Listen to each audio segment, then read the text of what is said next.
बेहतर जिंदगी जीने के तलाश में कोई आदमी वहां क्यों जाएगा जहां बेटी बाद में सूटकेस में मिलती है और बेटा बम बांध के खुद को मारने के लिए निकल जाता है। कोई बेहतर जिंदगी की तलाश में नहीं जाने वाला वहां पर। या हलाला मुताला के चक्कर में बर्बाद हो जाएगी या ट्रिपल तलाक के चक्कर में दर दर के ठक्कर खाएगी। कौन बेहतर जिंदगी के लिए जाएगा वहां पर? क्योंकि मैंने कहा कि 25 से 35 जगह पे अल्लाह ताला ने प्रॉफेट मोहम्मद को वार्न किया है कि आपका काम सिर्फ दीन को प्रीच करना है, दीन को लोगों तक लेकर जाना है, लेकिन आप फोर्स इस्तेमाल नहीं कर सकते हैं, आप नफरत पैदा नहीं कर सकते हैं, आप लोगों को जबरन मेरे पैगाम को एक्सेप्ट करने पर आमादा नहीं कर सकते। एक छोटी सी आयत मैं कोट करना चाहूंगा नदीम भाई। सूरे 10 वर्ष 99 में अल्लाह ताला फरमा रहे हैं, had your Lord so wish all people everywhere would have been believers, but that is not his way, hence do not force anyone। Nadeem भाई ध्यान देने वाली बात है, अल्लाह कुरान में फरमा रहा है hence do not force anyone to take our path unless they do so willingly। ये एक छोटी सी आयत है, लेकिन एंटी कन्वर्जन लॉ जो कुछ स्टेट्स ने पास किया है, नदीम भाई ये बहुत नोट करने वाली बात है, वो एंटी कन्वर्जन जो लॉ है वो कुरान की इस आयत के साथ में मेल खाता है।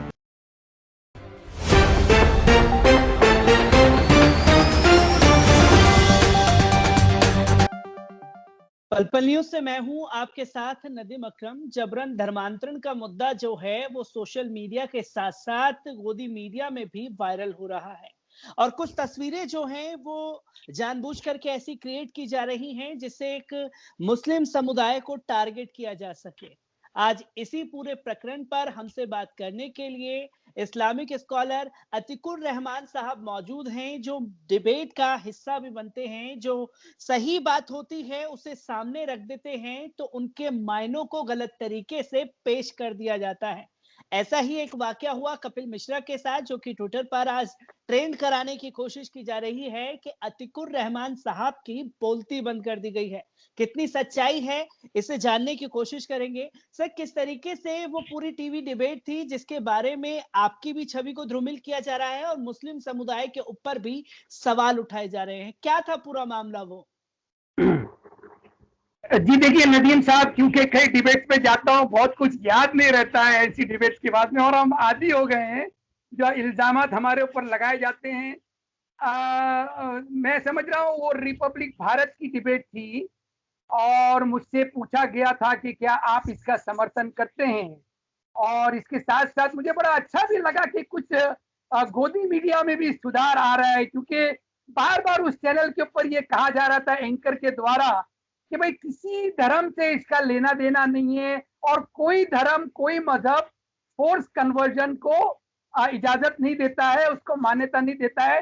तो मैंने ही एंकर की इस बात को सराहा भी था नदीम भाई कि अच्छा है कि आप ये क्लैरिफिकेशन दे रहे हैं कि कोई मजहब भी इन चीजों का समर्थन नहीं करता है। मैंने इन चीजों से शुरुआत की थी, और कपिल मिश्रा क्योंकि आए थे डिबेट के ऊपर, तो कपिल मिश्रा क्योंकि नफरत फैलाने के लिए बहुत मशहूर हैं, इसीलिए मैंने उनके ऊपर थोड़ी सी नुक्ताचीनी ये की थी कि साहब आप इन चीजों को क्या समझ पाएंगे, क्योंकि आपका तो आपकी महारत हासिल है नफरत फैलाने में, आपकी वजह से दिल्ली राइट्स हुए थे, इनकी वजह से पुलिस को इन्होंने वार्निंग दी थी कि अगर आप एक्शन नहीं लेंगे तो हम इतने लोगों को सड़क पे ले आएंगे और इस तरह से अराजकता फैलाएंगे। तो मैंने उनके ऊपर ये टिप्पणी की थी कि आप नफरत फैलाने के लिए माहिर हैं, आप इन चीजों को नहीं समझ पाएंगे, ये फोर्स कन्वर्जन इस्लाम के अंदर अल्लाह इजाजत नहीं देता है। मैंने एक कुरान की आयत को भी नदीम भाई आपको भी मैं वो कोट करके बताऊंगा, एक कुरान की आयत को, और कम से कम मैंने ऐसे 25 से 35 आयतें निकाली हैं पिछले दिनों में, क्योंकि नदीम भाई मेरा ये मॉरल एक नैतिक कर्तव्य बनता है, क्योंकि मैं इस्लाम पे रिसर्च करता हूँ। ऐसी कोई जब कंट्रोवर्सी आती है तो ये क्लैरिफिकेशन मेरी तरफ से, आपकी तरफ से, हमारी तरफ से जाना जरूरी है, क्योंकि ये जो नफरत फैलाने वाली आरएसएस बीजेपी की टीम है, इनका असल मकसद है सिर्फ इस्लाम और मुसलमानों को बदनाम करना। क्योंकि उसके एवज में इनको रिवॉर्ड्स मिलते हैं। इनका रिवॉर्ड है वोट, इनका रिवॉर्ड है वो अंधभक्त जो कि इनके ऐसी ऐसी नफरत के नाम पे वोट डालते हैं। तो इनका तो ब्रेड एंड बटर ये बन गया है। हमारा ये कर्तव्य बनता है नदीम भाई कि हम सच्चाई को सामने लाएं, और सच्चाई ये है कि मैं कंटिन्यू करूं अपना नदीम भाई इसी बात जी आप कंटिन्यू करिए, आप अपनी कंटिन्यू करिए सर। सच्चाई ये है नदीम भाई कि क्योंकि मैंने कहा कि 25 से 35 जगह पे अल्लाह ताला ने प्रॉफेट मोहम्मद को वार्न किया है कि आपका काम सिर्फ दीन को प्रीच करना है, दीन को लोगों तक लेकर जाना है, लेकिन आप फोर्स इस्तेमाल नहीं कर सकते हैं, आप नफरत पैदा नहीं कर सकते हैं, आप लोगों को जबरन मेरे पैगाम को एक्सेप्ट करने पर आमादा नहीं कर सकते। एक छोटी सी आयत मैं कोट करना चाहूंगा नदीम भाई। जी सूरह 10 वर्ष 99 में अल्लाह ताला फरमा रहे हैं, इंग्लिश में कोट करूं नदीम भाई, कुछ प्रॉब्लम तो नहीं? इंग्लिश में कोट करिए आप। Had your Lord so wished, all people everywhere would have been believers, but that is not his way. Hence do not force anyone. Nadeem भाई ध्यान देने वाली बात है, अल्लाह कुरान में फरमा रहा है, hence do not force anyone to take our path unless they do so willingly. ये एक छोटी सी आयत है जिसमें अल्लाह ताला ने वार्न किया है प्रॉफेट मोहम्मद को कि जोर जबरदस्ती से इस्लाम की दावत देना आपको बिल्कुल भी कतई अल्लाह मना कर रहा है। अब नदीम भाई इसमें एक बड़ी बड़ी इंटरेस्टिंग बात है। देखिए कई चैनल्स पे मैंने ये कहा जिसको रफा दफा कर दिया गया एंकर्स के द्वारा, उनके दूसरे पैनलिस्ट द्वारा, जो एंटी कन्वर्जन लॉ पास किया है कुछ हमारे स्टेट्स में इंक्लूडिंग महाराष्ट्र। वो एंटी कन्वर्जन लॉ में क्या है कि संविधान हमारा इजाजत दे रहा है धर्म परिवर्तन का। संविधान आर्टिकल 25 इजाजत दे रहा है freedom of conscience and free profession practice and propagation of religion. ये संविधान हमको इजाजत दे रहा है कि हम आप धर्म परिवर्तन कर सकते हैं। मैं किसी धर्म को नौज़बिल्ला अपना सकता हूँ, किसी और को मैं दावत दे सकता हूँ विदाउट एनी फोर्स धर्म परिवर्तन का। लेकिन एंटी कन्वर्जन लॉ जो कुछ स्टेट्स ने पास किया है नदीम भाई, ये बहुत नोट करने वाली बात है।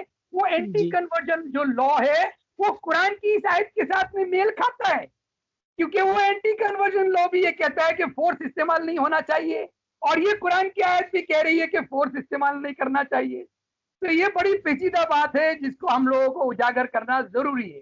तो ये कॉन्स्टिट्यूशन मैंने आपके सामने रख दिया नदीम भाई, कुरान की आयत सामने रख दी कि ये जो कन्वर्जन आप उमर गौतम की बात पे अगर आप आना चाहें तो आ सकते हैं कि ये जो दावा सेंटर इन्होंने खोल के रखा है नदीम भाई, मेरी सिर्फ इतनी ही लोगों से रिक्वेस्ट रही कई टीवी चैनल्स के ऊपर कि ये तबलीगी जमात जैसा एपिसोड नंबर 2 साबित नहीं हो जाए। आज आप पूरे मुसलमान और इस्लामों को ये दावा सेंटर उमर गौतम के नाम पे बदनाम करने पे आमादा हैं। कहीं ये आपकी थियरी उल्टी पड़ जाए और तबलीगी जमात जैसे जो आप उनको कहीं से कहीं तक किसी कोर्ट ने साबित नहीं किया कि भाई वो कसूरवार हैं, वो सुपर स्प्रेडर्स हैं कोविड-19 के, जो वहां पर वो मीटिंग कर रहे थे अपनी वो कर रहे थे प्रोग्राम के अंदर। तो अगर ये नंबर 2 तबलीगी जमात एपिसोड साबित हुआ तो क्या यही चैनल वाले फिर से स्टोरी चलाएंगे कि नहीं भाई ये गलत साबित हुआ, ये उमर गौतम सही तरीके से कन्वर्जन कर रहे थे, इनके ऑफिस से तमाम जो पेपर बरामद हुए हैं वो बाय लॉ बरामद हुए हैं। इसमें एक और चीज मैं ध्यान दिलाना चाहूंगा आपके दर्शकों को नदीम भाई कि जाकिर नायक का नाम भी इसके अंदर आ रहा है जी। और जाकिर नायक के नाम के ऊपर जो फोर्स कन्वर्जन का आरोप लगाया था कुछ 1.5-2 साल पहले, जब हमारी इन्वेस्टिगेटिंग एजेंसी वो तमाम लोगों के घर पहुंची जिनका धर्म परिवर्तन जाकिर नायक ने किया था, तो मुंबई मिरर ने अगले दिनों एक story complete 2 page full story छापी थी। उनके घरों पे जाके जब पूछा था कि भाई आपका जोर जबरदस्ती से धर्म परिवर्तन हुआ है, उन्होंने कहा किसने कहा साहब, हमने अपनी मर्जी से किया है। और सारे एडल्ट सिटीजन थे, पढ़े लिखे लोग थे। वो कटिंग अगर आपको उसकी डिटेल्स चाहिए मुंबई मिरर की तो मैं आपको अपलोड कर दूंगा, आप अपने प्रोग्राम पे शो करिएगा। कि फोर्स कन्वर्जन कहीं भी नहीं है। एक और इंपॉर्टेंट बात नदीम भाई, परसों के दिन एटीएस ने जो 1000 लोगों की लिस्ट उनको दी गई थी और वो उनके घरों पे पहुंचे और उनसे पूछताछ की, पता है उसमें एक नाम किसका था? एक नाम था नदीम भाई, एक नाम था उसमें एक ऐसे व्यक्ति का जो कि पीएचडी ग्रेजुएट है और जिसने प्राइम मिनिस्टर मोदी के नाम पर और योगी जी के नाम पे 2 किताबें लिखी हैं उनकी शान में। उनको एटीएस ने घेरा क्योंकि उसका नाम था कि इसका धर्म परिवर्तन हुआ है। उसका नाम मैं यहाँ पर कहीं मिस कर रहा हूँ, एक सेकंड आपको बताता हूँ। हाँ, प्रवीण कुमार पीएचडी स्कॉलर है ये।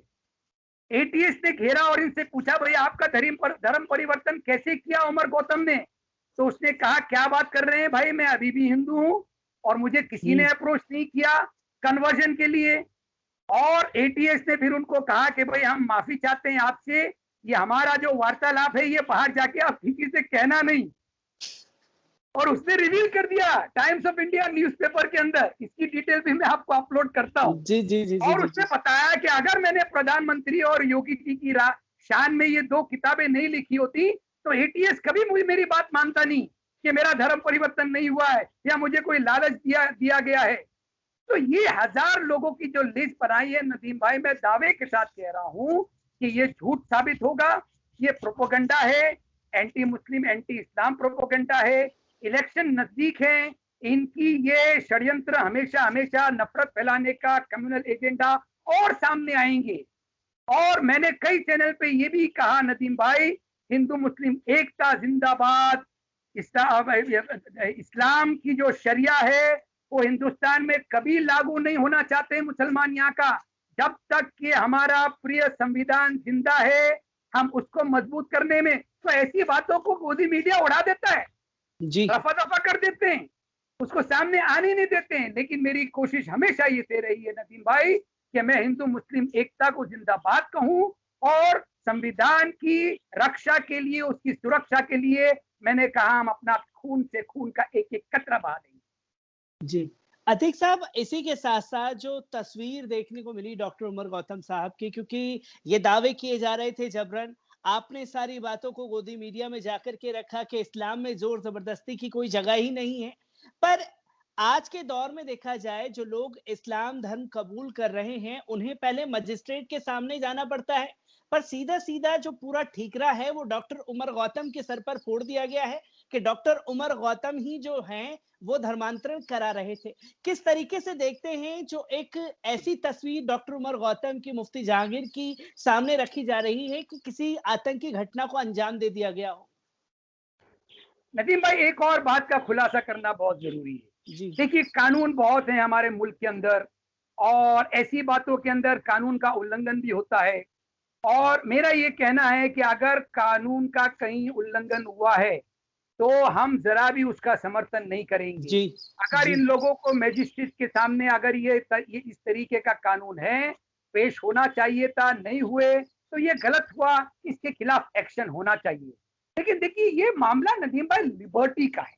जी, मैंने और इस बात पे स्ट्रेस किया है कई जगह पर कि जब एक नेता को ये लिबर्टी हासिल है कि वो 25 करोड़ में बिक सकता है और दल बदल कर सकता है, अपना एक पार्टी से दूसरी पार्टी में जा सकता है। बीजेपी तो आजकल उसको महारत हासिल है, वो लाखों लाख रुपए में, करोड़ों रुपए में एमएलए खरीद लेती है। अपने अपनी पार्टी के लोगों को उनको रिजॉर्ट्स में जाके छुपाना पड़ता है, रखना पड़ता है। तो जब दल बदल का कानून है हमारे मुल्क के अंदर, उसका उल्लंघन होता है। जब एमएलए एमपी खरीदे जाते हैं, ये एक फ्रीडम ऑफ चॉइस और लिबर्टी का मामला है। तो क्या एक अभिव्यक्ति को ये आजादी नहीं है कि अगर मैं आज एक धर्म के अंदर हूं और मेरा दिल अगर मुझे इस बात की इजाजत देता है कि भाई दूसरा धर्म मुझे अच्छा लग रहा है तो संविधान के तहत मैं जाके बदल लूं। अब इसमें जो कानूनी पेचीदगियां आती हैं उसको कहीं ना कहीं से कोई नजरअंदाज हो सकता है, जिसके लिए हम समर्थन नहीं करते। मैं एक चीज को उजागर करना चाहूंगा नदीम भाई, आज के टाइम्स ऑफ इंडिया में ये स्टोरी छपी है। एक व्यक्ति है जो कि जेल में था, वो सारी डिटेल है आज के टाइम्स ऑफ इंडिया की स्टोरी है। ताराचंद, उसने जेल में रह के मुतासिर हो गया कुछ मुसलमानों से और उसने अपनी दाढ़ी बढ़ा ली, धर्म परिवर्तन नहीं हुआ उसका। अब जब वो छूटा या छूटा और बाहर गया, तो मैं ये क्यों ये कह रहा हूँ, ये स्टोरी को कोट कर रहा हूँ, क्योंकि आपका सवाल बड़ा पॉइंटेड है कि ये मैजिस्ट्रेट के सामने क्यों नहीं गए, क्या छुटपुट छोटी मोटी कानूनी पेचीदगियों का नजरअंदाज क्यों किया? इसलिए किया जाता है कि बीजेपी आरएसएस के फुट सोल्जर्स गली मोहल्ले के नुक्कड़ पर बैठे रहते हैं और इन चीजों की तलाश करते रहते हैं। ये लोग उनसे डरते हैं, इस वजह से हो सकता है कि ये मैजिस्ट्रेट के पास पेश ना हुए हो। अब देखिए यहाँ पर भी यही हुआ, वो ताराचंद जी को इन लोगों ने घेरा और उनको जबरदस्ती कहा कि आप ये दाढ़ी मुंडवाइए। वो दाढ़ी मुंडवाने के बाद भी जाके मस्जिद में नमाज पढ़ रहे हैं बेचारे। तो ये जो फुट सोल्जर्स बीजेपी आरएसएस के हैं, जिनका ये रोजाना का काम बन गया है, ट्रक्स की छानबीन करना, लोग अगर गोश्त लेके जा रहे हैं तो उस गोश्त के ऊपर नुक्ताचीनी करना कि कहां से लाए हो। अगर कोई बिजनेस के लिए गाय लेके जा रहा है, आपने देखा होगा लिंचिंग कर दिए, वो बेचारा दूध का काम करते थे, उनकी इस नाम पे कि ये तस्करी कर रहे हैं गाय की। तो ये फुट सोल्जर जो हैं, ये बीजेपी आरएसएस के, ये गली नुक्कड़ पे बैठ के इस तरह की नफरत फैलाते हैं, इस तरह के, इनके डर से कानून का पालन कभी कभार नजरअंदाज हो जाता है। मैं एक आखिरी सवाल आपसे अतीक साहब लेना चाहूंगा, क्योंकि जो गोदी मीडिया है, भारतीय जनता पार्टी के जितने भी वर्कर्स हैं, नेता हैं, खासतौर पर अंधभक्त दो दावे बड़े जोर शोर से कर रहे हैं। इस धर्मांतरण, ये जबरन धर्मांतरण का मामला जो सामने आ रहा है, पहले ये कहा करते थे कि पंचर पुत्र अब्दुल कहकर के मुसलमानों को नवाजते थे, और दूसरा अब ये दावा कर रहे हैं कि लालच देकर के जो है मुसलमान बनाया जा रहा था कि आपको नौकरी दे दी जाएंगी। तो कौन से इनके दावे को माना जाए इसमें? ये बड़ी दुविधा है इनके साथ भी कि भाई करे तो क्या करे। खैर, जहां तक के पंचर बनाने की बात है, मैं नहीं समझता हूँ कोई गाड़ी चल सकती है बगैर पंचर के। नदीम साहब, पंचर बनाने के लिए इनको तो मुसलमान उसके पास ही जाना पड़ेगा बेचारे के पास, क्योंकि बहुत सारी जो हमारे साचर कमेटी की रिपोर्ट है ना लागू करके इन्होंने मुसलमानों को उस हद तक के पहुंचा दिया है कि आजकल बेचारे पंचर, और अल्लाह उनको नवाजे, पंचर बनाने में भी इतनी बरकत अल्लाह ताला ने दी है उनको कि काफी खुशहाल है। कम से कम लकड़ी तो नसीब हो ही जाएगी उनको आखिरी वक्त में अपने। तो नदीम साहब देखिए, इनके लिए मैं नहीं समझता हूँ किसी चीज का वो है कोई पाबंदी है। इनका काम है नफरत फैलाना, और इसका जो रद्द अमल होता है वो कितना गलत है। देखिए नदीम साहब, मैंने कहा कि अगर आज आप ये नफरत फैला रहे हो मुसलमानों और इस्लाम को लेके, कल कोर्ट में अगर ये चीज साबित नहीं होती है, तो ये जितना आपने डैमेज किया है लोगों के रेपुटेशन का, चाहे वो उमर गौतम हो, चाहे वो हमारे मुफ्ती साहब हो, चाहे वो तबलीगी जमात हो, चाहे जाकिर नायक ही क्यों ना हो, वो भारत में नहीं आ रहे हैं, बहुत बड़ी गलती कर रहे हैं नदीम साहब। मैंने कई चैनल्स पे कहा कि उनके साथ बड़े अच्छे वकील हैं, उनको बैक करने के लिए उनको वापस आना चाहिए। और हम जो उनके मानने वाले थे, जो उनकी कॉन्फ्रेंसिस में जाते थे, जो उनको सर आंखों पर रखते थे, ये हमारे लिए बड़ी शर्म की बात है कि हमारे ही एक अच्छे जो प्रीचर थे वो छुप के उनको बैठना पड़ रहा है। उनको आना चाहिए, भारत में फेस करना चाहिए यहाँ की जुडिशरी को, और अपने आप को क्लीन साबित करना चाहिए।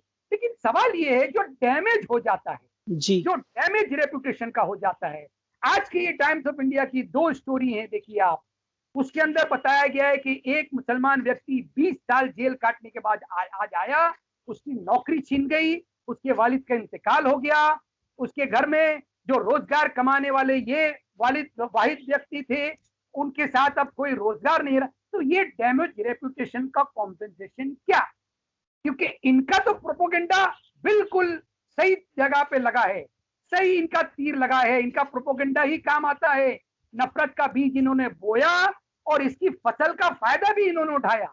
लेकिन जो अभिव्यक्ति की आजादी इन्होंने छीनी है, उसका कॉम्पेंसेशन क्या? जी, उसका कॉम्पोजिशन क्या? अतीकुर रहमान साहब हमारे साथ मौजूद थे, जिन्होंने कई बड़े खुलासे किए, जो जबरन धर्मांतरण का एक शगुफा मीडिया के जरिए छोड़ा जा रहा है। मीडिया में जो बातें अतीक साहब रख रहे हैं, जो खुलासा होती हैं, उस पर कैंची चला दी जाती है और जो नफरत फैलानी होती है, एक बाइट उठा ली, उसके आगे पीछे क्या था उसे पेश नहीं किया जा सकता। हमसे बात करने के लिए बहुत बहुत शुक्रिया अतीक साहब।